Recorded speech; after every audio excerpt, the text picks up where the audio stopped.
Network Entertainment. Whatever influence you have, whether it's in your workplace or at home, you have to use it to amplify the voices of women around you. For example, you're in a meeting or a discussion where women might be underrepresented or not heard, and you're the one who can speak in behalf of women. Make a conscious effort to ensure that women's voices are heard. It can also mean crediting a fellow woman's idea. Yes. Because many times in the workplace, a woman brings up an idea and it gets credited to other people. Yes. And then repeating, a good point some fellow woman has made if they're Right. overlooked, or creating space for them to speak up. Let's say you're the one leading the meeting, and already feel a fellow woman wants to speak up. You can help open the door for her so that Right, she can right, have a right. voice in the meeting.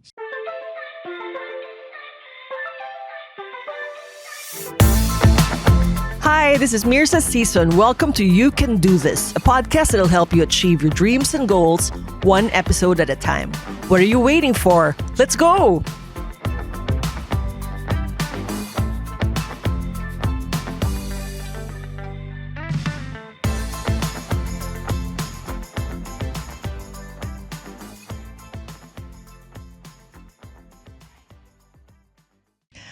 In the way that a rising tide lifts all boats, when women champion women, lifting each other ensures empowerment and success for all. When we get a seat at the table or gain any kind of influence, it is our responsibility, even in our own little way, to ensure that other women also get their seats, get their voices heard, and get their paths illuminated. Today's guest is a trailblazer who truly embodies these principles. She's a UN Women Champion who has been contributing her efforts to gender equality and women's empowerment since 2020. As a vocal advocate for entrepreneurship and women empowerment, she has graced platforms as a speaker for CNN Philippines Leading Women to Press for Progress Summit, TEDx, Cosmopolitan, Harvard Undergraduate Women in Business, Ateneo de Manila University, and UN Women Philippines.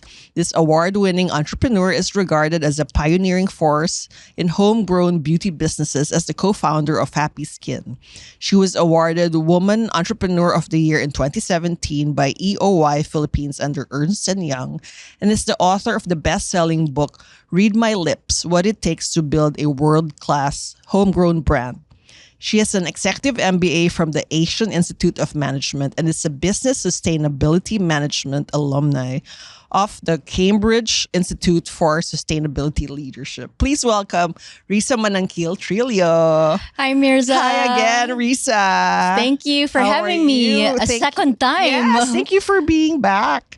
I remember you were like my second guest When you first started. when I first started that live stream. And that was my first online interview ever. Oh, wow. And I really wanted to be with someone I trust. Wow. And you told me that you didn't listen to it until years later. Yeah, I'm sure you're also like that when you're, Yes. it's the writer in you that I don't you you don't want to review something. Once it's out, it's done.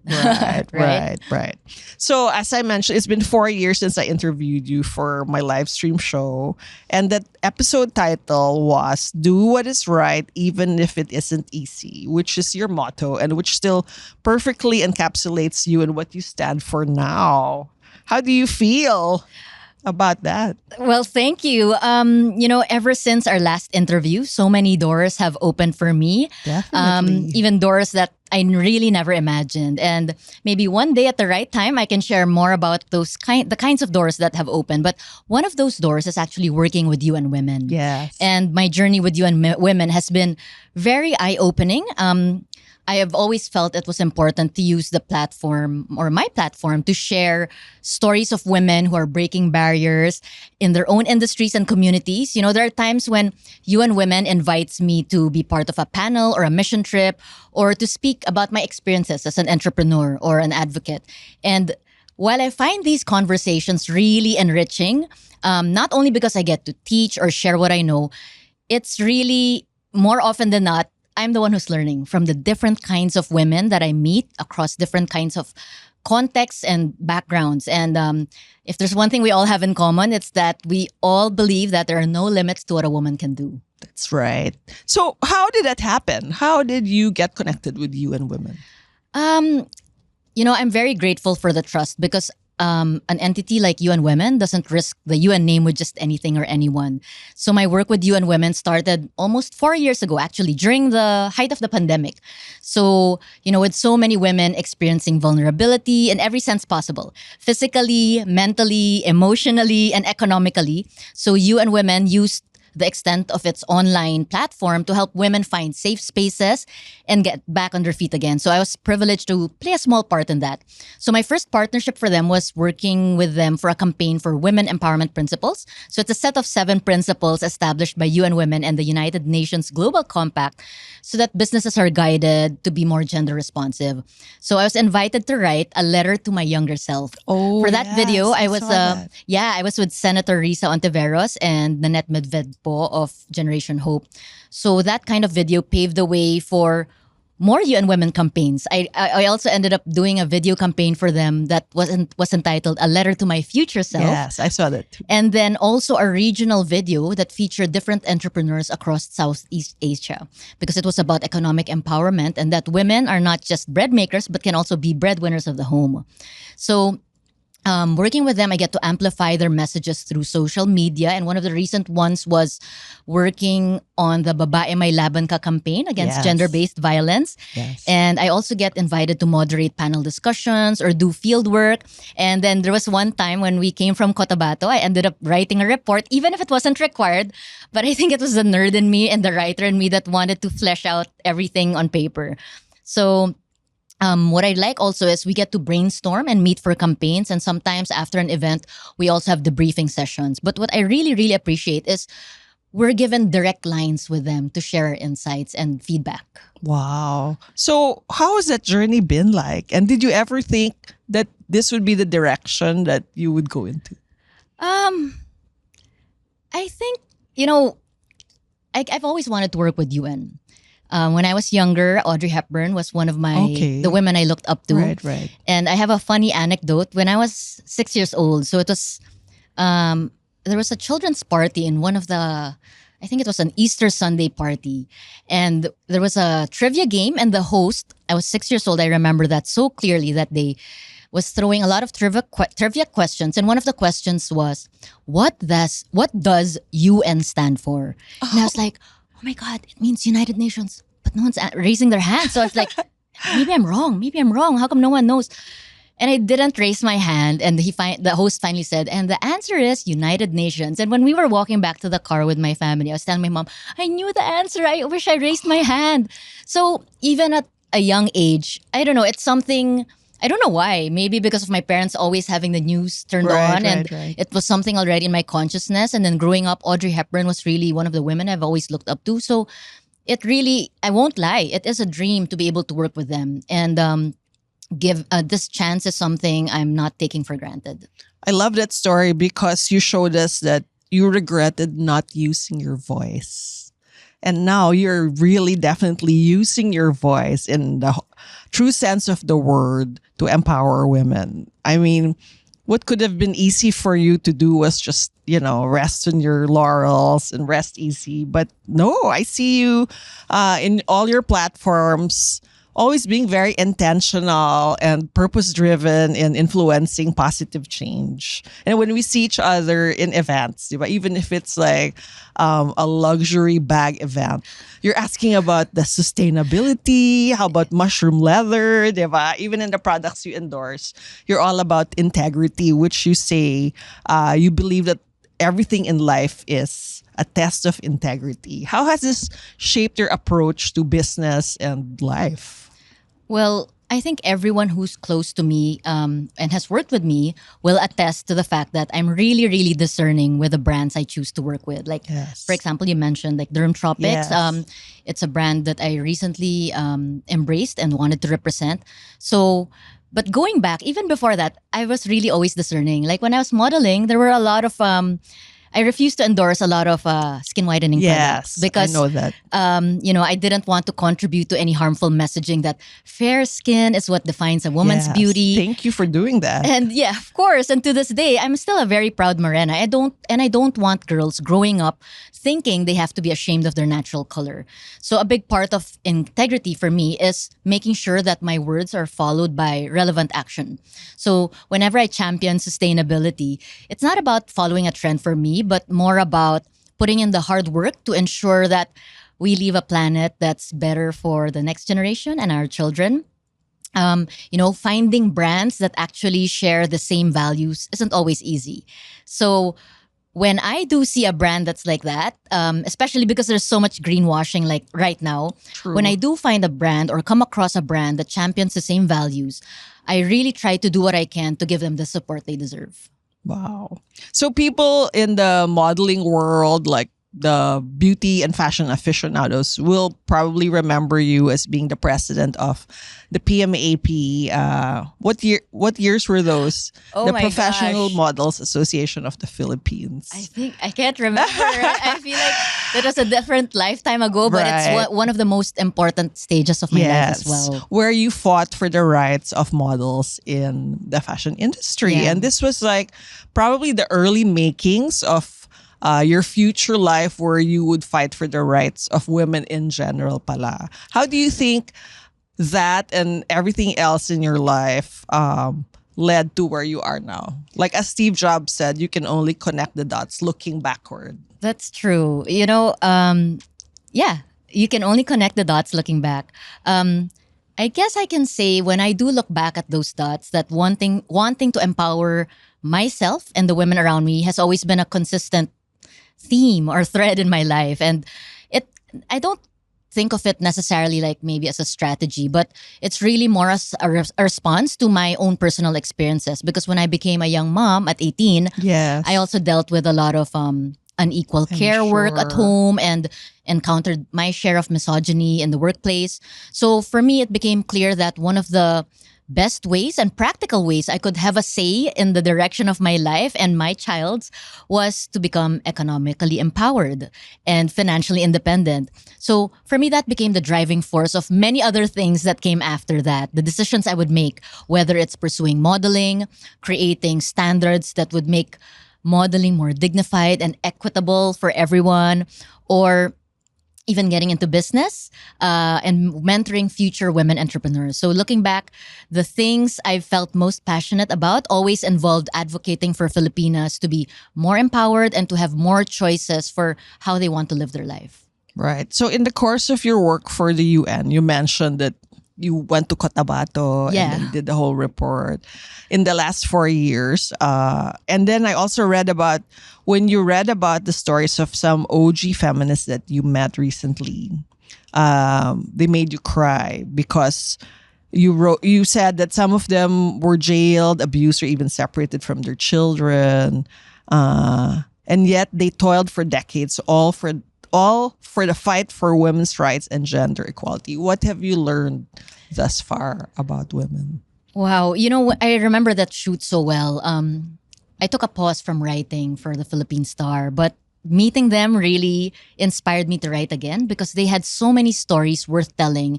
It may not be the buzzy story that most media entities will pick up, but these were stories that needed to be heard. And I wanted to write a profile on each of them, and that's how I got to know them. And it made me realize, wow, all the work they did, or all the work that me, Karen, or Bianca have done for UN Women is nothing compared to what they've done because they worked for women, championing women's rights at a time when there was no social media. True. Communication was more challenging. And they really did the groundwork to ensure women's protection, safety, and rights. And perhaps everything we enjoy today as women, it's because of them. All our rights. Yeah, it's all their hard work. So I guess the efforts of gender-based violence really has made a mark on me because, you know, if we think about it, I'm sure we all know at least one survivor. And 1 in 3 women, the statistics say that 1 in 3 women experience violence in their lives. And 1 in 5 Filipinas aged 15 to 49 experience some form of violence. So a lot of guys always think, oh, this is a men's issue, but it's actually, a human rights issue that we should all be concerned about. So that's one of the memorable experiences, really meeting the women who have Right. fought for that for us.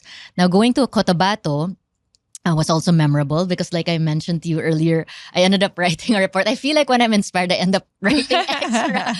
No, but that was really an eye opener because I got to meet the women entrepreneurs who were leading, paving the way for economic independence because they were transitioning from war to civilian life.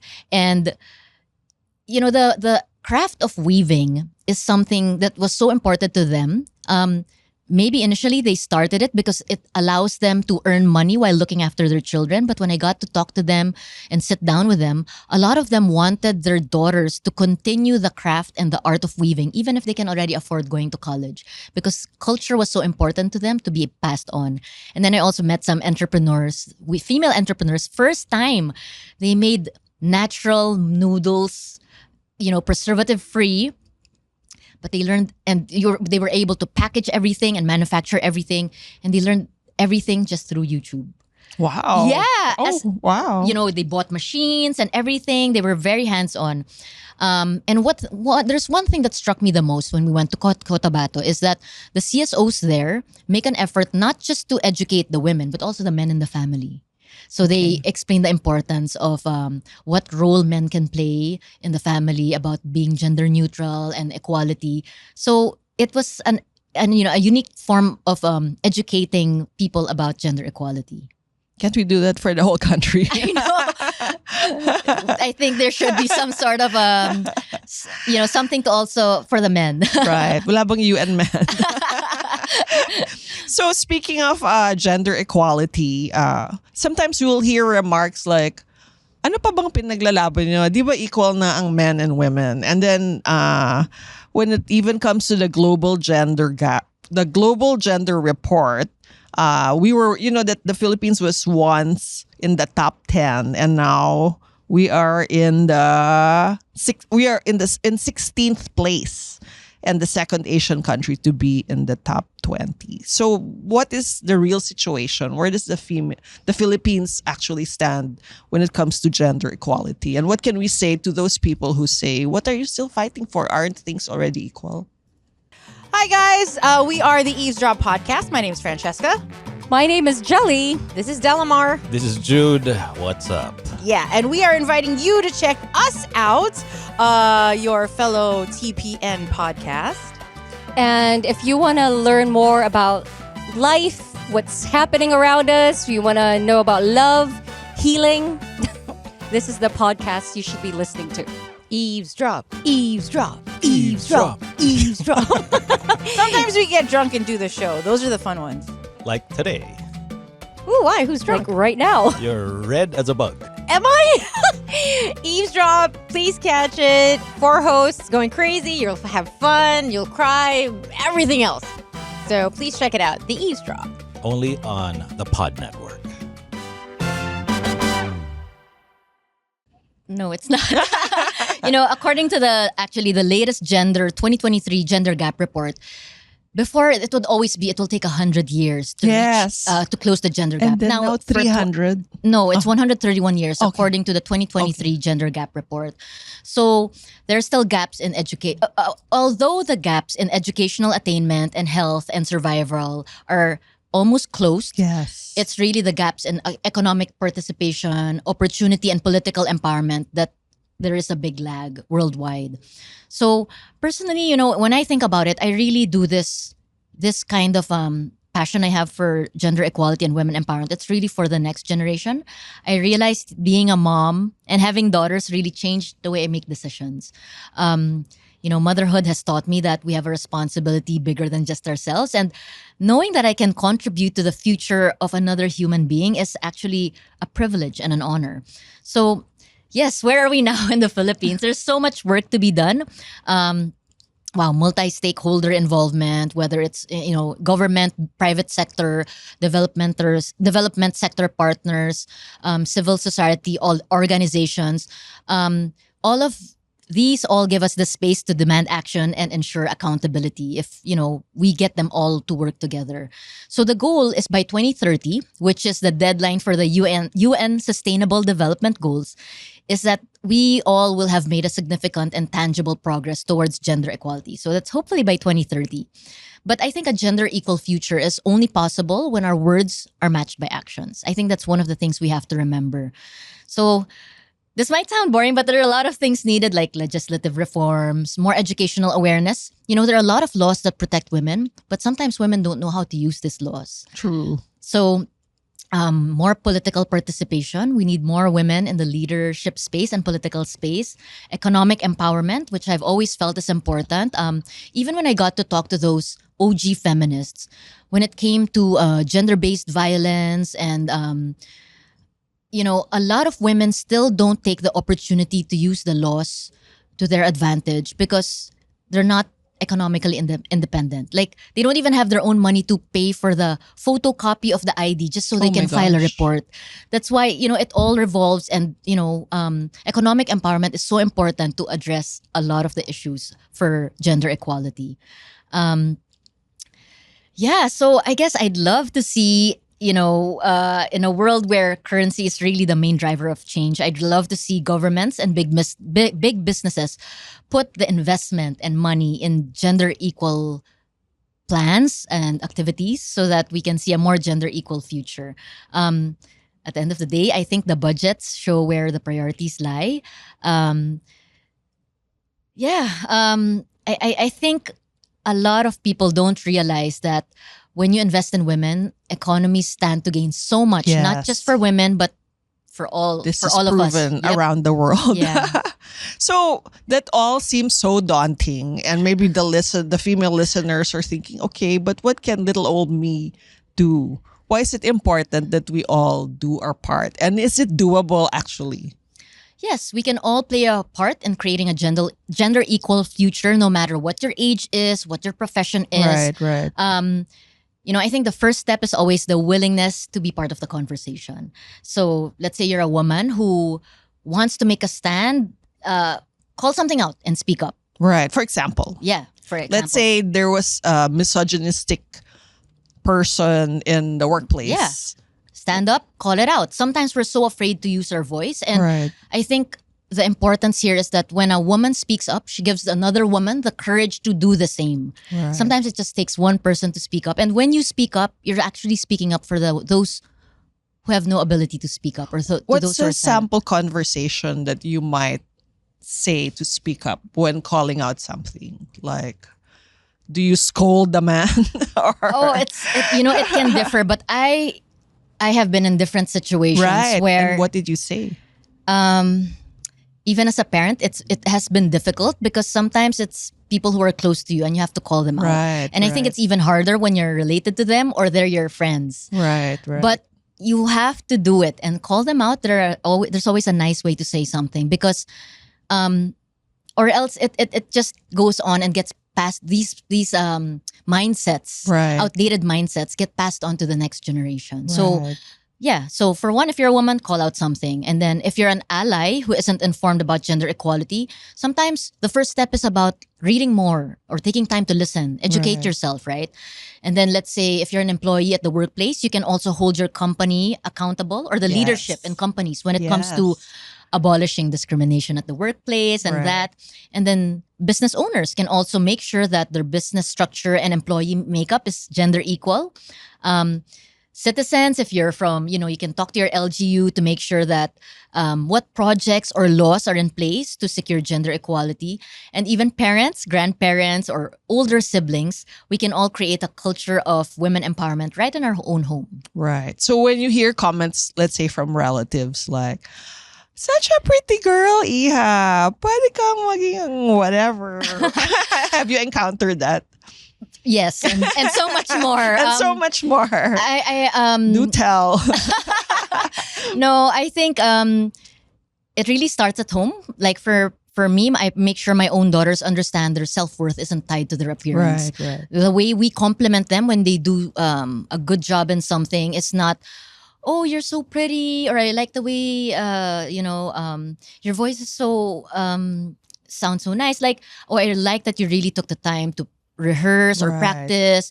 We put emphasis on The effort. effort, the actions, reminding them that we appreciate, for example, diligence or honesty.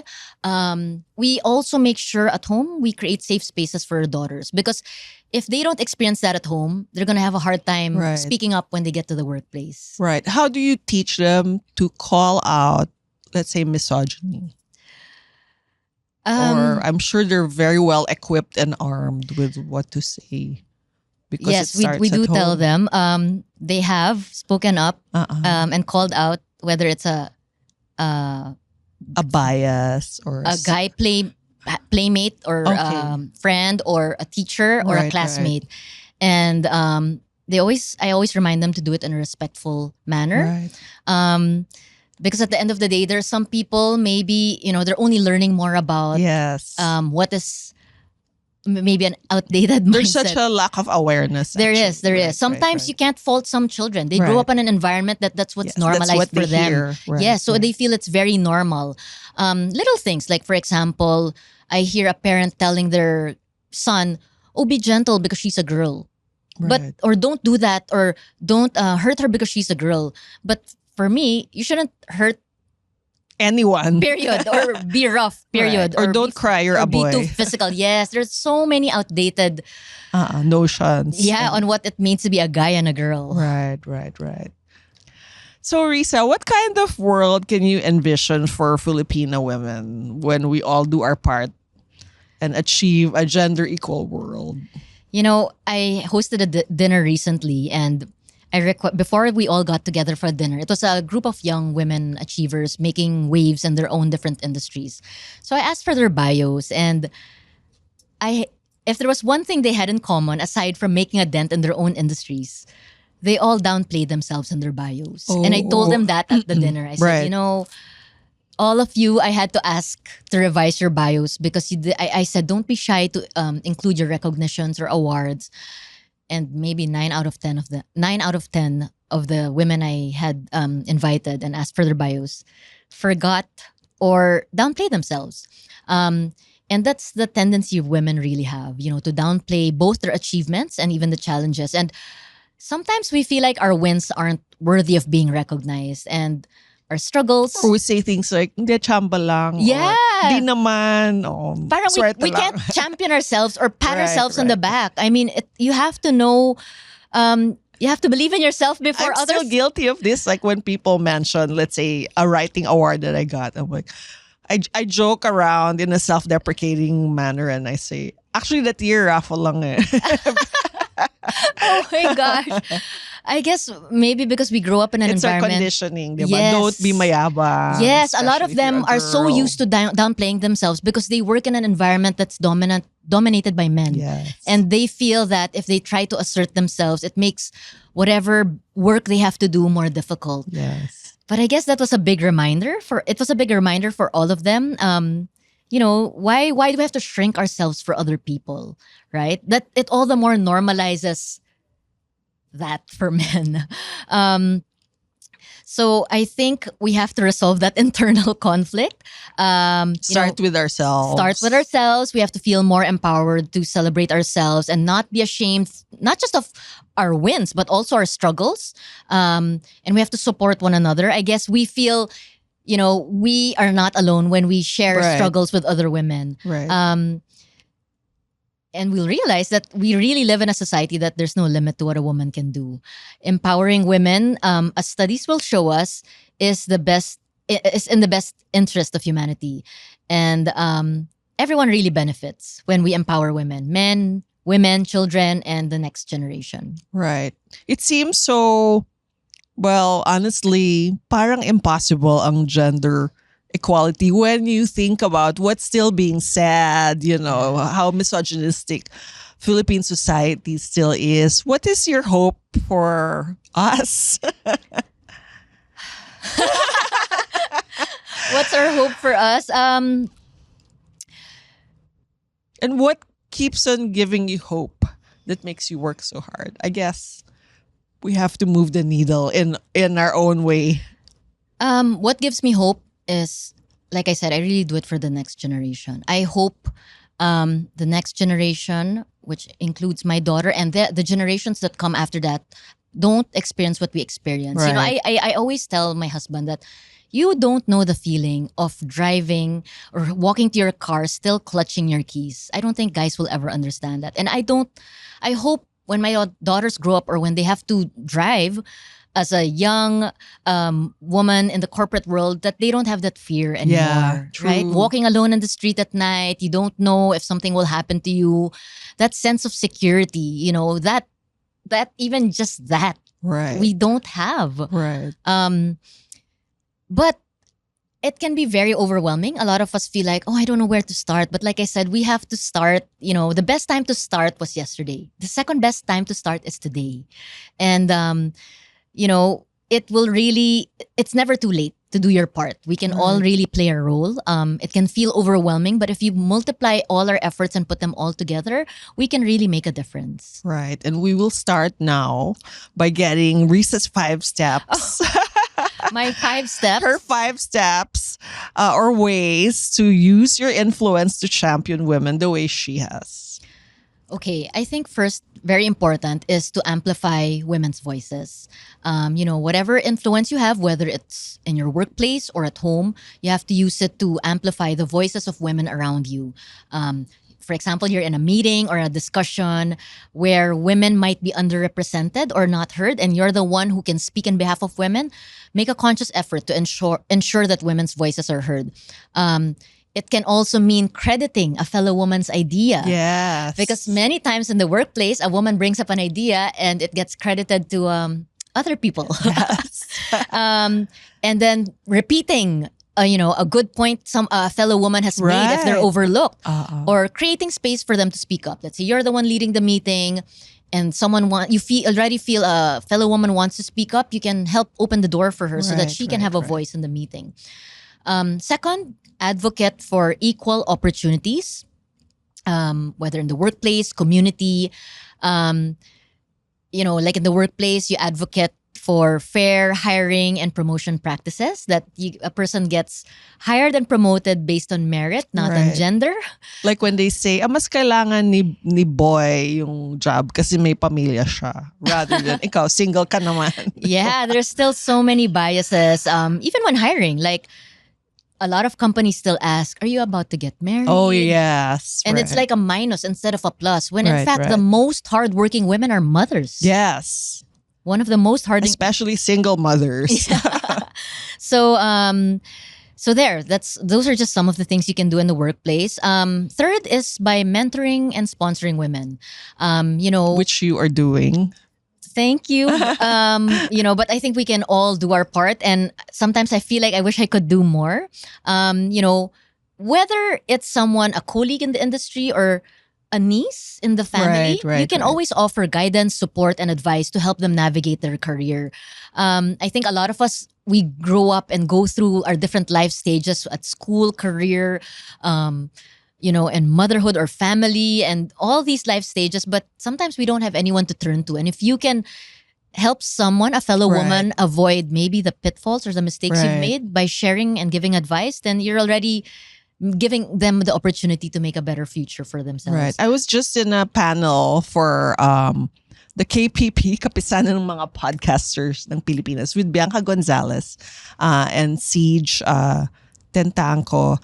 And we were talking about how women should help other women and not fall prey to when they're pitted against each other in a competitive way where they tear down each other. And they were asking me about my experience as a model. As we know, modeling is a very competitive industry. And then I said, I don't seem to recall any instance. Then I realized it's because we were all in the PMAP where we banded together and we were a group of women and some men, and we actually supported and helped That's each right. other instead of viewing each other as competition. That's right. There was an unspoken sisterhood, and there was even Yes. like a big sister system. Like Right. without any formality, an older, more senior member would take you under her wing and guide you. Right. So yeah, that kind of community is so important because really sometimes the biggest competition can come from women. Sometimes it's fellow women who will be the first to tear you down. Right. And it's so sad It's because very sad. yeah, so aside from mentoring and sponsoring women in those ways, you can also open doors for them by connecting them to more people, recommending them for projects, and aside from mentoring and sponsoring, little things like this can really help them with their careers. For people who have a hard time with that, like they'll probably fear, Approaching ba't ko someone. siya tutulungan, baka mamaya, mawalan ako ng advantage, diba? That's a very valid fear sometimes. How can we reassure them to come from an abundance mindset rather than crab mentality, diba? I think when another woman succeeds, everyone gains. I think you have to think of it that way. You can't Right, think right. like when someone succeeds, it lessens your success. Right. It's really all for us. I mean, when a lot of women can take inspiration from any success that other women have, and when our efforts are put together, it just benefits all of us. So Right. That's so true. yeah, so I have two more. Yes. The fourth would be, of course, to challenge gender stereotypes and biases. Of course, use your influence to challenge stereotypes whenever you encounter them. Like I said earlier, call out sexist language, behavior, questioning traditional gender roles and expectations, raising awareness about unconscious biases that we may have and the impact on women. And I think by challenging gender stereotypes, we help create a more inclusive environment for women, where women can be respected for their abilities and achievements and not just looks, Right. rather than be judged by outdated stereotypes. And lastly, I think, which we forget maybe, is to support women-owned businesses. Oh, yes. So I'm very conscious of this, not just businesses, but for example, in your work, try to prioritize female suppliers or working with female, not just female-owned businesses, but whether it's, let's say, not just the makeup artist, the photographer, or some, women along the supply chain. A lot of companies, they just focus on hiring women that are in the that are visible to the consumers, the frontliners. But on the back end, the suppliers or maybe the workforce, there's no gender equal, Right. there's no gender equality, or women aren't as prioritized. So those are the little things that we tend to forget, because everyone's so pressured to look, to ensure that the business looks Right. gender equal and empowers women. But you have to remember it starts at the back end of the Right, business. right. Wow, I love those action-oriented steps that we can all apply in our daily life. What's like a mindset to kind of keep in mind when all that, parang that whole list, it might seem so like ang dami namang gagawin. But what's like an overriding mindset or mantra that we can all imbibe so that it becomes automatic? I guess if you feel overwhelmed, one of the biggest things you have to remember is you don't have to be great to start, but you have to start to be great. Love that. You don't have to be great to start, but you have to start to be great. That's it. So that we Wow. all remember that we all can all do our part, even if it can Wow. feel overwhelming. Wow. Thank you so much, Rissa. Thank you, Mirza. And thank you for forging on and doing the work and encouraging all of us to also do the work to ensure a gender equal world, hopefully in our lifetime. Hopefully in our lifetime and not 131 years. Yes, right. And happy International Women's Month. Same to you, and thank you for having me. Yes, where can people follow you and the work that you do? I'm on Instagram, Rissa Mananquil Trillo, and I want to encourage all the listeners, of course, so that you learn. You can. One way to start to do your share is to learn more about it. Follow also UN Women on Instagram and UN Women Asia, and of course to empower yourself, make sure to follow Mirza and her podcast. Oh, thank you. Thank you, Rissa. All Thank you too. right. Bye. Bye. Thank you for listening to You Can Do This. If you want to know more about me, visit mirza.com. That's MYRZA.com. And follow me at Mirza Season on Instagram, Facebook, YouTube, TikTok, Twitter, and LinkedIn. If you like this episode, please don't forget to rate it 5 stars. Hit the follow button on your podcast streaming platforms and hit the notification bell to get alerted every time we release a new episode. Catch you at our next convo, and always remember, you can do this!